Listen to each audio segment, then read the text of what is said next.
Saludos amigos, sean bienvenidos y bienvenidas, como siempre, a este su espacio Periodismo y Sociedad.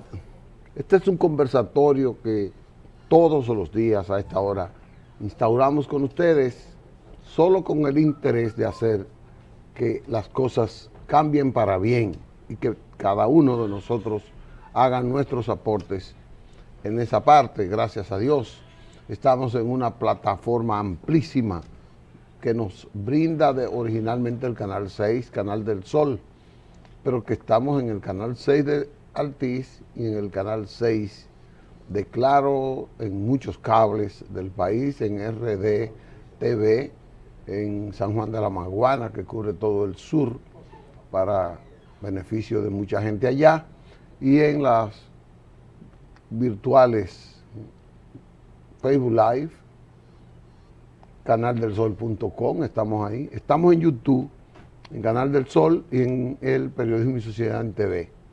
O sea que usted nos puede ver cuantas veces usted considere necesario.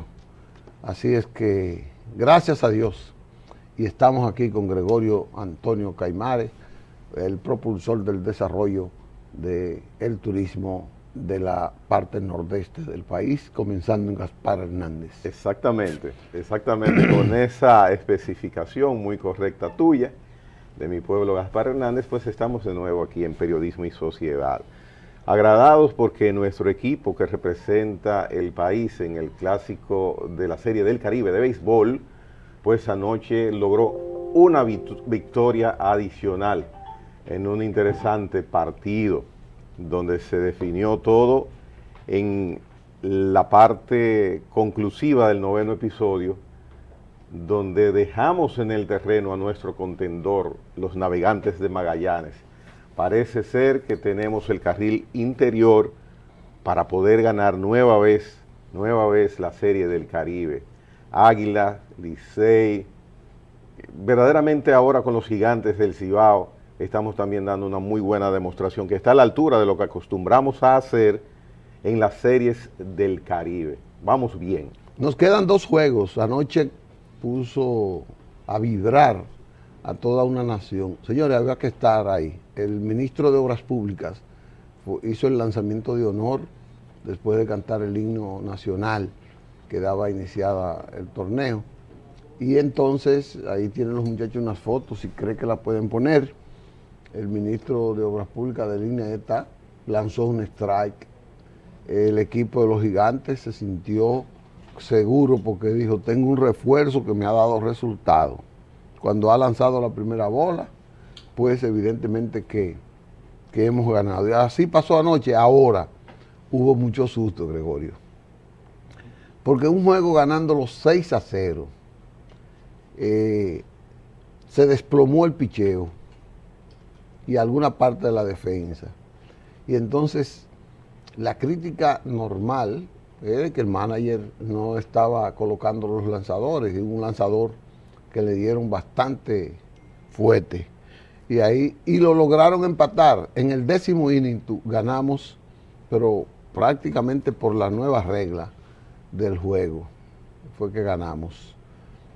Pero se fueron arriba en el 8º, los venezolanos 7-6, y nos repusimos e empatamos el juego en el 9º y llegamos al inning extra. Entonces vino la regla de colocar un corredor en segunda. A ellos no les dio resultado, a pesar de que lograron llegar ese corredor a tercera. Y bueno, hubo un picheo, un relevista que trajeron ahí, muy bueno, que logró sacar los últimos 2 outs y no anotar carrera. Ahí entonces entramos nosotros y fue por un sacrificio que ganamos. Yo no estoy motivado, creo que el equipo puede ganar, el equipo tiene que batear más, tiene que mejorar el picheo. No hay mañana porque quedan 2 juegos, pero 2 juegos para los que ganan. El que perdió hoy se fue para su casa, porque son 2 juegos de muerte súbita. Hoy van a jugar el primero con el cuarto, es decir, Dominicana va a jugar con México y Venezuela con Colombia. Pero cualquiera que pierda de eso se va para su casa, porque viene mañana ya la final entre los dos que ganan hoy para definir la serie. Me alegró mucho, anoche estuvimos con los organizadores. Saludos para Virgilio Rojo y para nuestro gran amigo, Virgilio es mi amigo también, nuestro gran amigo Almanzar, Amado Almanzar, Rafael Amado Almanzar, que nos han mostrado un apoyo muy bonito y el éxito de la serie. Señor, ese play ha estado repleto. Ahí se rompió la regla del COVID. Eso es evidentemente. Pero con esa euforia, ¿cómo usted puede parar? Felicidades, hay que destacar el gran bateo de Robinson Cano, el gran bateo de Hansel Alberto. Robinson Cano ha vuelto a ser la estrella de la Serie del Caribe. Fue la estrella una vez y fue la estrella de la Serie Mundial. Y esta serie se la ha atemorizado hasta el punto que le han dado 4 bases por bola intencionales. Algunas hasta sin gente en base. O sea, me recordó a Barribón. Sí. O sea, es una cosa extraordinaria. Pero ganamos y vamos bien. Los que parece que no han ganado son los de Inavíe. No, hay una situación ahí que cada día pues se mantiene vigente, la situación de los sonidos noticiosos sobre Inavíe. El gobierno debe tomar el control de que ahí no suceda nada que moleste a la sociedad. Hay demasiado ruido en torno a Inavíe. El gobierno debe controlar y corregir ese sonido inadecuado. Caiga quien caiga. Caiga quien caiga. Y sin especulaciones, porque se ha tejido todo una sombra gigantesca alrededor de Inavíe, que hasta los que barren son ahora, están propensos a que opinen qué es lo que está verdaderamente sucediendo. Pienso que se ha convertido en una luz esto, sin necesidad. No. ¿Por qué? ¿Por qué? Yo no lo sé. Pero verdaderamente ya es momento, a mi parecer, de que se normalice una situación de una entidad que lo que tiene que ver es con la distribución, la coordinación de todo lo que es insumo alimenticio y de asistencia para los muchachos de nuestras escuelas. Eso es una entidad sencilla, normal. Puede ser grande, sí, pero nuestro Estado tiene instituciones grandes. Pero eso está como si fuera otra república.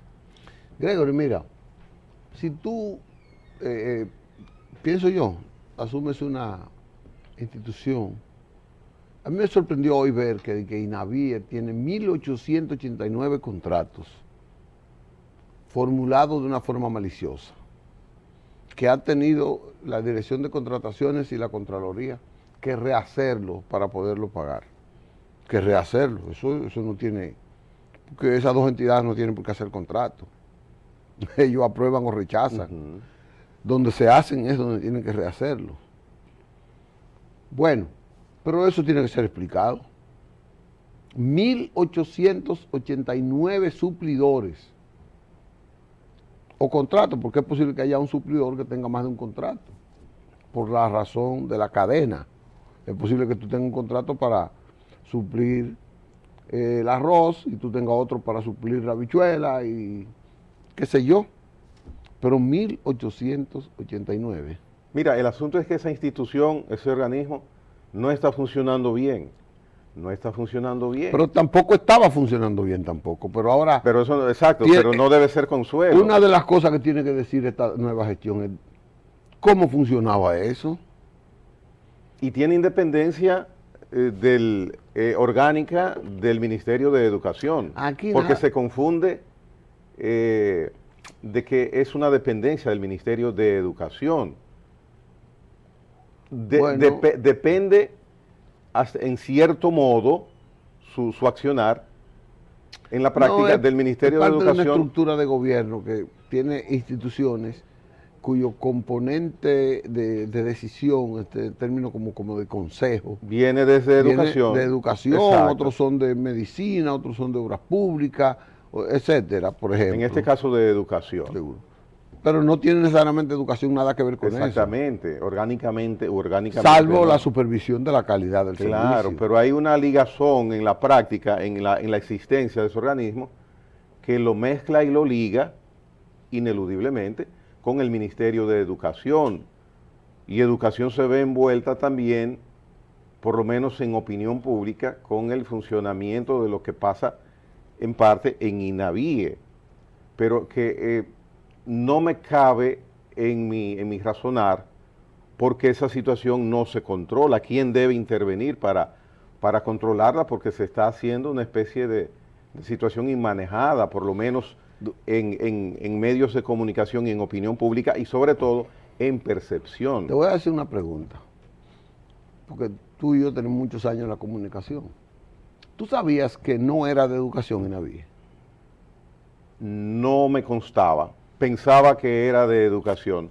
El 90%, desde hace mucho tiempo, claro. El 90% de los comunicadores cree que INAVIE es de educación, y no es. Ahora, ¿quién se ha encargado de detallar eso? Nunca nadie. Todo el mundo cree que INAVIE es como si fuera el departamento de regionales. De suministro de suministro de alimentos. De educación, ajá. Sí, eso es así. Pero que se profundice, yo estoy seguro que se va a profundizar, no tengo que pedirlo, porque el mensaje que ha enviado el presidente Luis Abinader es de que nananina, cero santos, nananina, cero protección. Antes de ayer en la tarde corrió un rumor en algunos segmentos de opinión, incluyendo redes, por supuesto, las redes nunca dejan de estar, de la sustitución del ministro de Educación, inclusive. Claro, es posible que lo hayan vinculado, sí, porque hay mucha gente. Él es uno de los puestos más enfocados, más anhelados aquí. Entonces, como decía en mi comentario del día de ayer, el ministro de Educación, empezando por informar su número de cédula desde su cuenta de redes sociales, aclaraba que ningún familiar de él es suplidor de INAVIE.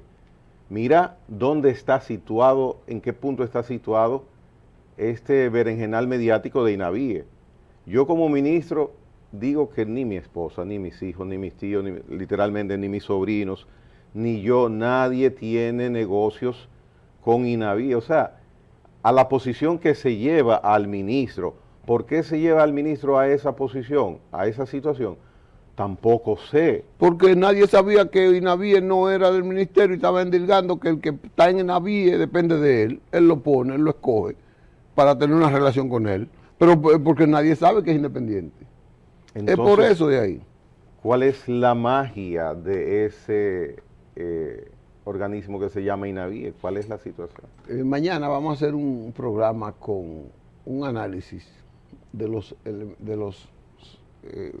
¿cómo se llama? De los departamentos, las instituciones fundamentales de la aplicación de una política de cambio o de ejecución de políticas públicas que un gobierno promete en campaña y en lo que debe prestarle atención. Son 6 o 7 y educación es una. Salud pública, obras públicas, transparencia del Ministerio Público, etcétera. Entonces, esos departamentos necesitan tener del gobierno un control en términos de su política pública hacia ahí, para poder estar acorde con el control de lo que prometió y de lo que persigue como una nueva sociedad.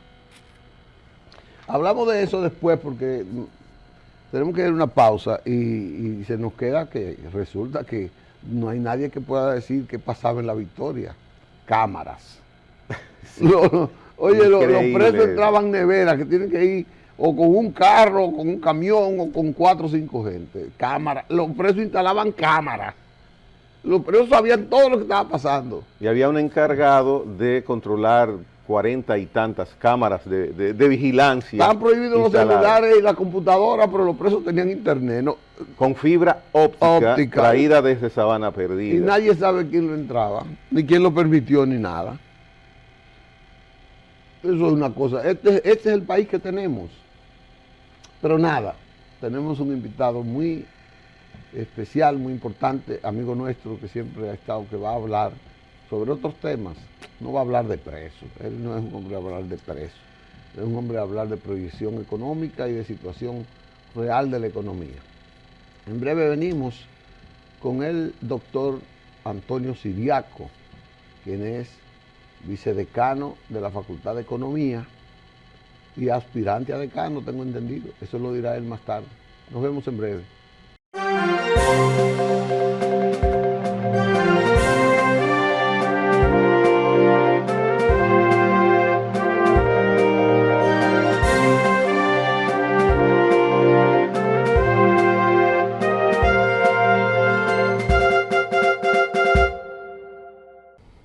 Como son las cosas cuando son del campo, verdes, la mayor parte, y fructuosa, como también. Antonio Siriaco, economista, doctor, nos acompaña en este día para hablarnos de muchas cosas, sobre todo de cómo ve el inicio del año y cómo esta nueva modalidad presupuestaria y de FITUR nos impulsa a un desarrollo sostenido y rápido. Bueno, yo siempre estoy aquí contigo, con Gregory, Periodismo y Sociedad, y déjame decirte que este año 2022 es un año de importantes retos, porque la economía dominicana es una economía con una gran capacidad de resiliencia, y eso evidentemente lo ha demostrado en periodos importantes de crisis. El año pasado tuvo un año extraordinario, hay que decirlo. 4 economías tuvieron un crecimiento bastante alto, incluso más allá del rebote. Pero hay un elemento que comenzó a aparecer el año pasado y saca como dicen, su cabeza, que es la inflación. Y yo creo que ese es un punto que el gobierno va a tener que estar muy y seguirlo de cerca, porque hay cosas que no controla. Hay situaciones geopolíticas que están ocurriendo. El caso, por ejemplo, alrededor de Ucrania, que es un elemento que hay que tomarlo en cuenta, porque estamos hablando de que Rusia, para darte un dato, produce alrededor de 10.5 barriles de petróleo diarios. Oye eso. Y es el principal suplidor de gas natural a Europa, es decir, un 34% de las exportaciones de gas natural de Europa vienen de Rusia. De manera que son 2 componentes, hidrocarburos, combustible, que inciden mucho en la República Dominicana, porque, por ejemplo, la matriz energética en la República Dominicana está compuesta en un 75% de petróleo, gas natural y carbón. Y eso va a estar muy presente en esta dinámica. Ahora, ¿por qué yo digo que la economía dominicana es muy resiliente? Por varias razones. De la República Dominicana, por su característica, cuando aumenta el precio del petróleo, cuando hay un incremento en las tasas de interés, entonces hay otro componente internacional que es el precio del oro, que inmediatamente sube. Entonces, mientras una cosa afecta a la República Dominicana, otro elemento también compensa. Hay otro elemento interesante, es que hay una reactivación en el mundo del turismo. Por ejemplo, en la prepandemia, alrededor de 1.500 millones de personas tomaban un avión y se iban a otros países. La pandemia hizo que 500 millones de personas, 500, dejaron de viajar. Pero ahora esa reactivación sigue. Y obviamente que este año, o el año que pasó y este año, hay una especie de repunte, y eso beneficia a la República Dominicana. Entonces hay que ver cómo se comportan esos efectos en el tiempo. En este año, por lo menos los pronósticos indican que la economía dominicana va a tener una moderación en su crecimiento y va a retornar al crecimiento del año 2019. 19, es decir, entre un 5 o 5.5. Pero, ojo, porque la inflación está ahí, el Banco Central ha tomado una serie de medidas que lo que hacen es que restringen la actividad económica, el consumo privado y la inversión privada. Entonces, el gobierno tendrá que aumentar la inversión pública, como prácticamente comenzó a hacerlo en el mes de noviembre. De manera que yo siempre he dicho que la economía es una combinación de ciencia y de arte. Y va a depender mucho de cómo el gobierno, el presidente de la República, construya un relato. Y además hay otros factores que hay que tomar en cuenta, Gregory y Licho. Es el hecho de que en América del Sur hay un cambio también en los gobiernos. Partidos de izquierda, de centro izquierda, van a dominar este año. Posiblemente gane Lula en Brasil, posiblemente gane Petro en Colombia, Boric ganó en Chile, el caso de Perú, el caso de Bolivia, pero también en Centroamérica, en Nicaragua y en Honduras. Y eso puede beneficiar a la República Dominicana porque va a haber un cambio de inversión en la política de inversión extranjera a nivel regional.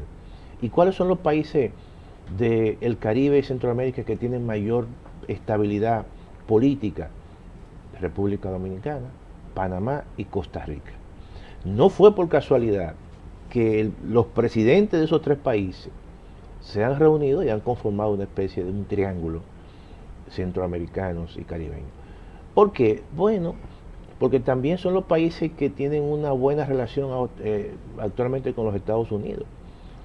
Y eso, en cierta manera, en esta situación, yo creo que le ha convenido, porque ya la República Dominicana toma partido y todas esas inversiones que quizás pudieran ir a Chile o a, no sé, Colombia o a Perú, quizás se desvíen y puedan venir a estos tres países. De manera que hay que ver, este es un año de retos.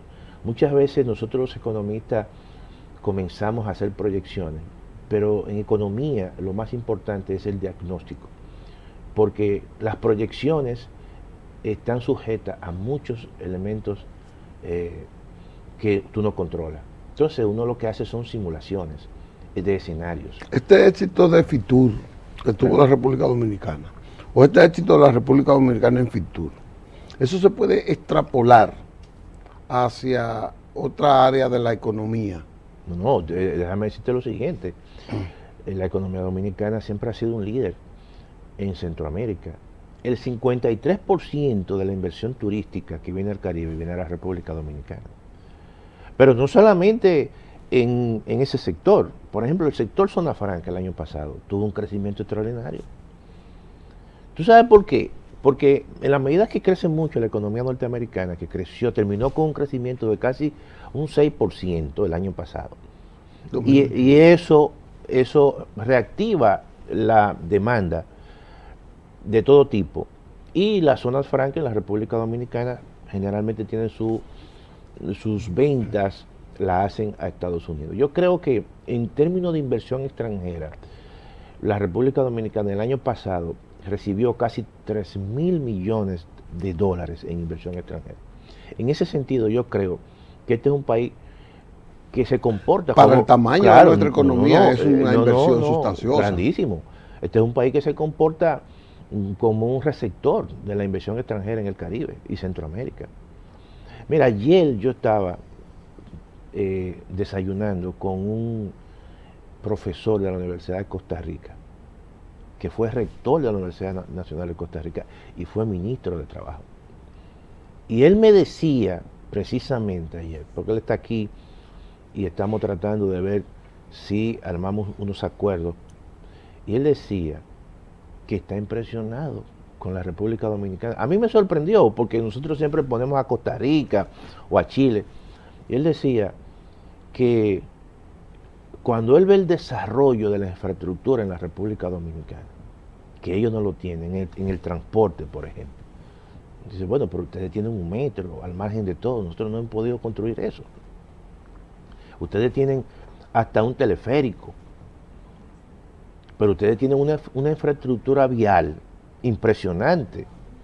Entonces, cuando uno ve lo que países del área ven a la República Dominicana, bueno, uno se sorprende porque en cierta manera uno vive como si Uno como no se da somos, cuenta porque en está una dentro isla, del claro, bosque una isla, y no ve el tamaño sí, de no los ve el árboles. tamaño. Entonces, yo lo que creo es que el gobierno tendrá que hacer este año, darle seguimiento a la inflación de Gregory Liche, porque eso sí genera mucho disgusto en la población, eso puede alterar tanto toda la paz política, porque comienzan los sectores a pedir demandas salariales.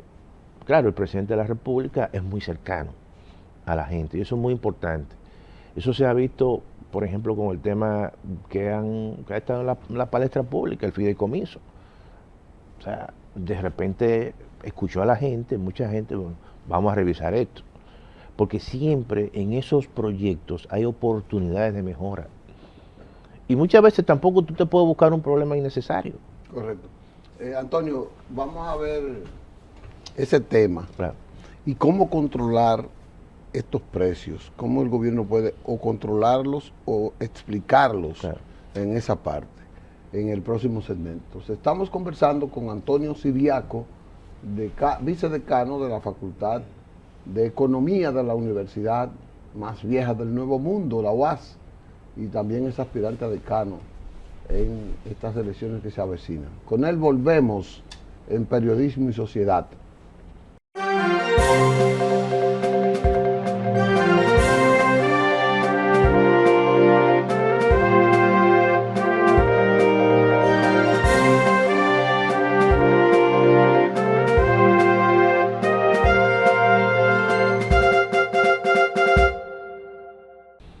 Bien, conversar con el doctor Antonio Siriaco sobre economía, sobre situación de República Dominicana en ese aspecto es interesante. Y aprovecho para que usted me dé su parecer. El pasado lunes o martes, el presidente de la República hacía un planteamiento entre funcionarios del sector agropecuario, la prensa, donde él de una u otra manera explicaba y justificaba en el buen sentido de la palabra las acciones que ha hecho el gobierno y está haciendo en el sector agropecuario, en las medidas económicas que toma, y aparecía entonces en el escenario el alto costo de productos, sobre todo de consumo diario. Ahora bien, él indicaba que a pesar del gobierno tomar las medidas de crecimiento de sus áreas agropecuarias, de tomar medidas de financiamiento para, por ejemplo, con los insumos que tienen que ver con la siembra, el factor externo, era imposible controlarlo y sobreponerse en ocasiones a él. En ese aspecto, tenemos un presupuesto basado para 2022, tengo entendido, en menos de $70 el barril, hoy Sí. está a 88. Entonces, factor externo, a mi modo de ver, es incontrolable para poder manejar esas situaciones, sobre todo de precios. Mira, Gregory, el tema de la inflación importada es un tema de carácter mundial. En Estados Unidos, el año pasado, los niveles de inflación terminaron en un 7%. Eso no se había visto 40 años. ¿Por qué? Porque el tema de la pandemia ha dejado muchos cuellos de botella, muchos problemas. Mira, los mercados de trabajo en muchos sitios, la gente no quiere retornar, no quiere volver, por muchas razones. Porque a lo mejor anda buscando otro tipo de trabajo. A lo mejor se ha quedado con trabajos virtuales, con plataformas, en primer lugar. Ha habido situaciones con China, por ejemplo, que China se ha convertido en la fábrica del mundo, tiene dificultad para la producción de energía y eso ha generado mucho atasco en la producción industrial. Y eso ha generado retraso. O ya otros factores, como el caso de las energías, que se han incrementado. ¿Quién controla eso? ¿Quién controla los aspectos geopolíticos? Entonces eso está impactando a muchos sectores y muchos insumos que se compran fuera. Ahora, ¿tú sabes qué ocurre? Que el sector agropecuario, yo creo, que ha sido el sector que durante la pandemia y la pospandemia ha sido el sector que ha respondido. yo te hago una pregunta. Aquí no ha hecho falta ningún tipo de producto. A pesar de que los precios son altos, pero lo más importante es que no se combine precios altos con escasez. Porque evidentemente eso sí es un problema. El sector agropecuario tiene que ser parte de la solución en estos procesos para mitigar el tema de la inflación. Por ejemplo, yo creo que el gobierno tiene que seguir y ampliar los programas de provisión de alimentos sociales. Caso, por ejemplo, de las ventas populares de INESPRE, el caso de los mercados productores de INESPRE. Incluso, yo he planteado en algunos aspectos que el gobierno tiene que declarar de forma transitoria una especie de amnistía a los insumos que inciden en determinado tipo de productos básicos. Por ejemplo, el maíz. Que el maíz, si el maíz paga un 20% de arancel, yo le doy una amnistía temporalmente para que no pague arancel. Y para que cuando llegue a la producción donde el productor agrícola de pollo y cosas. Y cerdo, obviamente sea mucho más barato. O en las importaciones de harina de trigo o de trigo, para que el pan no suba. Eso es una forma de subsidiar. Y el gobierno va a tener que seguir subsidiando, quizás no en un monto, pero que sean focalizados los subsidios y que sean temporales. Porque tampoco hay un tema de gobernanza. Hay un tema de gobernanza. Tú no puedes permitir que los precios suban y suban y suban y dejarlo todo supuestamente al libre mercado. No, el Estado tiene que jugar un papel importante y tiene que construir un relato y explicarle a la gente que eso es lo importante. Mira, cuando la gente entiende eso, la gente dice, oye, es verdad, son altos, pero no es una política per se del gobierno. Doctor, incluya o refiérase al precio de los combustibles. Y el precio de los combustibles tienen que ser también subsidiados. El presidente de la República dijo antes, en una entrevista que le hicieron, que no iba a haber subsidio, pero es que la realidad es muy fuerte. Bueno, ya llevamos algo más de 1.000 millones de pesos. Claro, que es la tendencia del año pasado. El año pasado se dio subsidio por casi 14.000 millones de pesos. 1.000 y pico mensual. ¿Por qué? Porque hay una situación que tú no estás controlando. Cuando Putin hace así y se para como un macho, ¿verdad? Que parece un... Y ahora con un conflicto ahí. Con un conflicto que dice, no, es que no voy a permitir que la OTAN, que Ucrania pertenezca a la OTAN. Porque si permito eso, me van a poner ahí en la frontera, me van a poner bases militares. No, y el control y el control, claro, del gasoducto, todo eso. Entonces, ¿qué ocurre cuando solamente da una declaración? Que los precios se disparan. Por inseguridad. Por seguridad. Entonces, todo eso no solamente lo está viviendo la República Dominicana, eso lo están viviendo todos los países del mundo. Y eso, evidentemente, que afecta los mercados internacionales. Te sube el precio del gas, te sube el precio del petróleo, el carbón también que está vinculante. No es fácil. El gobierno se comprometió a modificar la ley de combustibles el año pasado. Entiendo que por razones evidentes no se ha vuelto a tocar ese tema. ¿Qué opinaría usted sobre eso? Mira, ahí son muchas cosas que hay que hacer. Es cierto que hay que modificar la ley. Yo pienso que eso lo van a hacer, porque hay cosas ahí y márgenes que hay que reducir. Ahora, mira qué pasa con el caso de los combustibles. Yo lo que creo que también hay un problema de capacidad de almacenamiento. Por ejemplo, y lo voy a poner simple, supongamos que tú tienes un negocio, un gran comerciante en el mercado de Villaconsuelo, y tú tienes muchos almacenes. Esa capacidad que tú tienes de almacenamiento te permite a ti, Gregory, que cuando un producto esté barato, de gran demanda, ¿qué tú haces? Que tú lo compras y lo almacenas, ¿verdad que sí? Y de repente, si el producto sube mucho, tú puedes incluso tener una ventaja con respecto a tus competidores, o lo vende igual, porque compraste ese producto barato, o tú lo subes y te va a ganar un margen.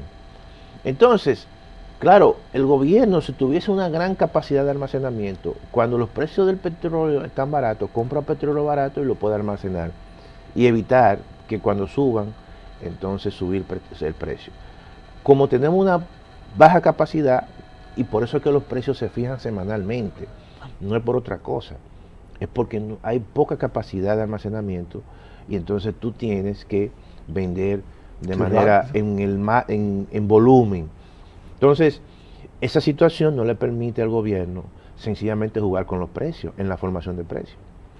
Porque inmediatamente cuando los precios suben, tiene un petróleo alto ahí. Y así, eso es un elemento que hay que pensarlo, al margen de el hecho de que hay que modificar los márgenes de comercialización. Hay que tratar, evidentemente, de que esa fórmula sea modificada, y eso tú tienes que sentar a los actores ahí, en ese sentido. Hay una brechita con el ad valorem que es apenas un 10%. No, y está el tema de los impuestos, porque, por ejemplo, por cada galón que tú compras, tú estás pagando casi un 40% de impuestos. Entonces ahí también tú puedes jugar. Pero eso también forma parte de las recaudaciones. O sea, todo tiene que ver, y es un paquete que hay que hacerlo conjuntamente con otras reformas. Porque la modificación de esa fórmula, la reducción de márgenes, implica también que el gobierno va a recibir menos. Todo eso entonces hay que buscar elementos compensatorios. Bueno. Doctor, el gobierno ha metido un marasmo esta semana con un problema, que es un problema también que tiene que ver con el área del combustible, porque es un problema de energía, claro, que es el caso de Punta Catalina, que vino a resolver un problema de deficiencia, claro, en la producción energética y en el suministro. Ese problema, que es un problema burocrático más que todo, pero que sí escandalizó a la sociedad dominicana, porque ya Punta Catalina el país lo asumió como una solución viable, importante para el sistema eléctrico dominicano. Ese problema del fideicomiso, ¿cómo usted se lo explica a la gente para que veamos? Porque la gente no conoce. Es más, aquí yo creo que es verdad lo que dicen muchos, no hay un sistema de fideicomiso establecido que la gente pueda conocerlo bien. Mira, en primer lugar hay una ley, se llama la 189-11 sobre ley de desarrollo hipotecario y fideicomiso. Ahí te describe el concepto, las definiciones, y el reglamento te habla de un fideicomiso público, pero no hay una ley de fideicomiso público per se, como hay en México, como hay en Colombia, como hay en Ecuador. Entonces, sin embargo, los fideicomisos que hay son públicos. Entonces, son públicos, exactamente acogidos a esa ley, pero la diferencia de un fideicomiso público, exacto, ¿cuál es? Que te crea una estructura donde el ICHO es el director del fideicomiso y tiene una serie de técnicos ahí que evalúan todo eso. Hay una estructura. En el caso, o sea, incluso en México le llaman fideicomiso paraestatal, que está en el organigrama de las instituciones del sector público. Pero el fideicomiso, como está aquí, que es muy abierto, no establece una estructura adherida al Estado Dominicano, sino sencillamente que alguien del Estado Dominicano cede el patrimonio, que en este caso es la CDE o la comisión liquidadora de la CDE, cede un activo que no lo puede manejar por muchas razones, y entonces se lo cede a otra entidad que es pública, que es una fiducia, la fiduciaria del Banco de Reserva, y a su vez esa fiduciaria le va a entregar a un tercero que es del Estado los beneficios. En este caso ese tercero es el Ministerio de Hacienda. Oye, el contrato en esa trípode no habla del sector privado. Lo mismo pasa con Red Piar, no habla del sector privado. Ahora, ¿qué hace ruido? Que fue lo que yo he dicho, pero es innecesario hacer eso. O sea, cuando tú dices, bueno, vamos a poner un comité técnico que no dice que es el Ministerio de Obras Públicas, como dicen en RD Vial, ni tal institución, te dice, es fulano de tal, es perencejo de tal, es sotanito de tal. Entonces ya hay como que va generando esa suspicacia en un país caribeño como el de nosotros. ¿Tú entiendes? Y los otros, perdón, no mencionan. No mencionan responsables gente, de personas, sino instituciones. Claro, instituciones. Entonces, eso es un elemento de mejora. Eso es un elemento de mejora. Que tú vas a ver, cuando le quiten eso, la gente lo va a aceptar. Se lo van a quitar. Bueno, yo creo, pero yo pienso que debe ser así. Sí, porque si el presidente habló y que no se busque ningún problema adicional o desarrollos innecesarios. Pienso yo, ¿tú entiendes? Entonces, ahí viene el primer ruido. Segundo, bueno, que te dice, ellos tendrán la potestad de permitir un fideicomitente, un socio privado adherente. También. Que puede ser privado, no necesariamente privado. Sí, pero está bien. Pero ya el Estado lo tiene todo. Lo tiene el que todo. venga es privado. ¿Tú entiendes? Porque pero EGEI, por ejemplo, podría ser fideicomitente adherente también. El sí, Banco Central podría ser fideicomitente adherente. Pero déjame decirte lo siguiente. ¿Cómo están conformadas esas empresas de EGI, EGT? Se han conformado en un o sea, la visión era, incluso en la discusión que hubo, mira qué interesante eso que tú has puesto, en la discusión que hubo del pacto eléctrico, se decía que una vez se eliminase la Corporación Dominicana de Empresas Estatales Eléctricas, CDEE, se iba a conformar un holding, una empresa pública, que iba a tener todas esas ejes, EGI, EGT, fíjate, y se iba a constituir como una empresa, como una sociedad anónima, como la Refinería Dominicana de Petróleo. Oye, no es que uno se oponga a la participación del sector privado, pero es cuando tú, por ejemplo, constituyes una empresa como sociedad anónima, toda la responsabilidad cae sobre la empresa, claramente. Lo mismo el Banco de Reserva. ¿Cómo está constituido el Banco de Reserva? También igual.